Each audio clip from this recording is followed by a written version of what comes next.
Chers Grenoblois, chères Grenobloises, Monsieur le maire, vous nous proposez ce soir une délibération en cadre concernant la politique de l'habitat. C'est un document de qualité et nous souhaitons remercier les services et Nicolas Perron-Pérez qui ont travaillé pour élaborer ce document conséquent. Bien sûr, on a parfois l'impression d'un catalogue de tout ce qui peut être mis en œuvre en termes de politique publique pour le logement et l'habitat. Mais il faut être satisfait de son existence. Ce document contient de nombreuses orientations positives qui devraient, si toutes sont mises en œuvre, contribuer à améliorer l'état du parc immobilier, l'offre de logement et le bien logé à Grenoble.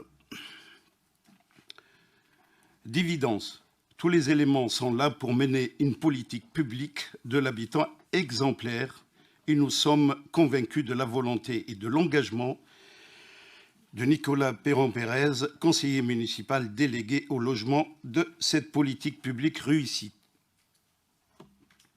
Ce satisfait posé, il faut tout de même constater que de nombreux écueils seront à éviter pour permettre la réalisation effective. Et en tout premier lieu, des questions qui se posent. Quelles seront les priorités? Parmi toutes les priorités, tout ne pourra pas être mené en même temps et de front. Quels seront les budgets et les sources du financement nécessaires pour mener ces politiques? Il manque évidemment une cinquième partie à ce document qui permettrait de préciser le coût de chaque action et les moyens humains et techniques qui nécessiteront à être engagés pour les réaliser. Quel sera le calendrier de réalisation et les modalités de suivi de l'avancée de cette politique? Nous souhaitons qu'un bilan annuel soit réalisé, comme c'est le cas pour le PLH, Plan local d'habitat métropolitain, et nous proposons un amendement dans ce sens.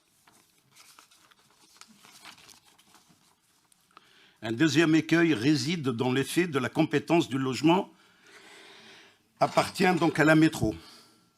De nombreuses propositions de votre plan impliquent l'adhésion de la métro qui devra accepter de mettre en œuvre les moyens financiers, humains et techniques nécessaires. Nous ne doutons pas que Nicolas Perron-Pérez saura mettre d'accord avec le vice-président de Grenoble-Alpes Métropole, chargé de l'habitat, du logement et de l'hébergement, qui n'est autre que lui-même. Cela facilitera certainement les arbitrages, mais là aussi dépendra des arbitrages effectués par l'exécutif. Enfin, il est important d'être cohérent. Décider d'agir pour le logement, c'est bien. Le faire, c'est mieux. 3 illustrations de mes propos. Concernant le passé, il est important de rappeler les freins qui ont touché la production de logements à Grenoble depuis 8 ans, ce qui évitera de subir les mêmes échecs. Le dernier mandat a vu en effet les nuages s'accumuler du fait de vos décisions. Des actes qui permettent de produire massivement du logement ont vu leur programme réduit, comme ce fut le cas pour la presqu'île, alors que la ZAC Esplanade a tout simplement été supprimée. Par ailleurs, prétendre agir pour la production de logements sociaux en s'appuyant sur le pourcentage de logements sociaux permet d'habiller la réalité. Je rappelle qu'il y a 2 manières d'augmenter le 1% logement sociaux, bien entendu. La première, la solution vertueuse, consiste à produire plus de logements sociaux que de logements de programmes privés. La seconde consiste à limiter et freiner la production de logements privés, ce qui fait proportionnellement augmenter le pourcentage de logements sociaux, même si leur nombre est faible.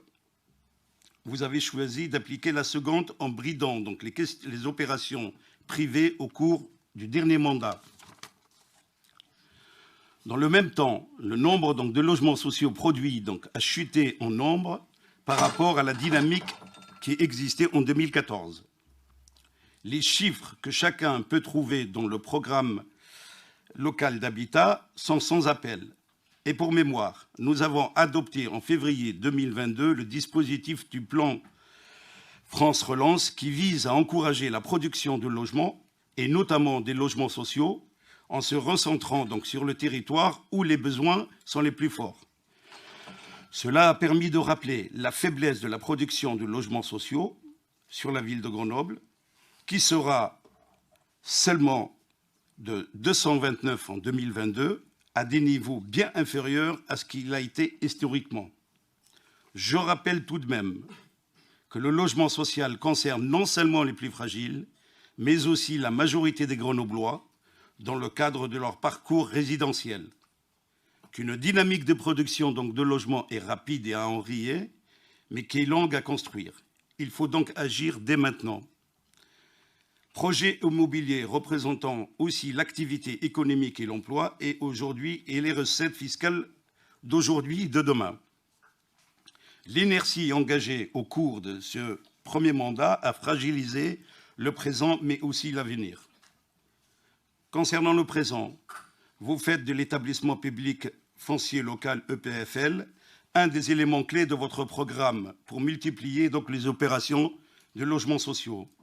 Et dans le même temps, depuis le début donc, de l'année 2022, vous reprenez les tènements en portage de l'EPFL, établissement public foncier local, qui sont initialement prévus pour les logements sociaux et que vous attribuez à vos amis ou à des projets qui ne sont pas donc de la production de logements social. Pour rappel, cela a concerné en février le 38 rue d'Alembert, en avril le 8 boulevard donc de l'Esplanade, au profit de l'association Alternativa. Enfin, et dans un avenir moins proche, vous allez vendre donc Grenoble Habitat, l'un des acteurs essentiels de la production de logements à Grenoble, privant ainsi la ville et l'agglomération d'un moyen d'agir directement. Encore une fois, un choix qui ne sera pas en cohérence avec ce que vous avez adopté, donc à ce que vous allez adopter dans un instant. Le logement social concerne non seulement les plus fragiles, mais aussi la majorité des Grenoblois dans cette ville, où le logement reste trop cher. Une dynamique de production de logements est rapide à enrayer, mais rapide à enrayer, mais longue à construire, le temps perdu pour nos concitoyens ne se rattrape pas et le risque est grand de voir les familles et les classes moyennes ne plus trouver à se loger à Grenoble.